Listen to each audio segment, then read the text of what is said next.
אני לא מבין מה אתה לא מבין, אתה לא צריך עוד טיפים, עוד רעיונות או מדריכים, אתה צריך אנשים שלא ירחמו עליך ולהתחיל לקלף שקרים, מסכות, תירוצים, קדימה, ברכה בהצלחה.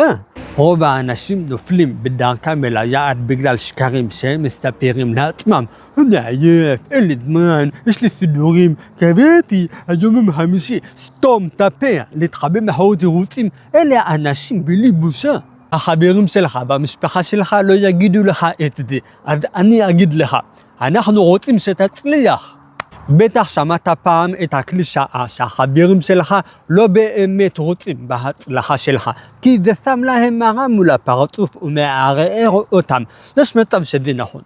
אבל גם אם זה נכון, בתוך תוכם הם מתים שתצליח. למה? כי כולנו זקוקים לדמות להערצה, דמות שעוברת שינוי. כולנו מחפשים מישהו ללכת אחריו וללמוד מהדרך שלו.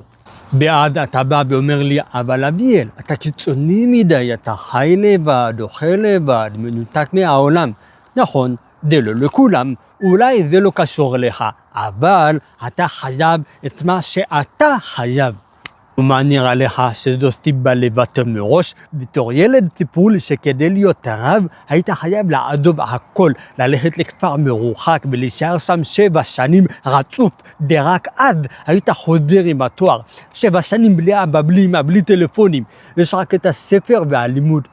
אז על מה בדיוק אתה מתלונן? ביקשת הצלחה מטורפת שידרוש מה שידרוש ואל תעז לעצור בדרך. עצם זה שאתה בכלל מסוגל להקשיב לתוכן שכזה אומר שאתה חייזר, ואני אומר לך, תהיה חייזר, זה עדיף מלהיות כמו כולם.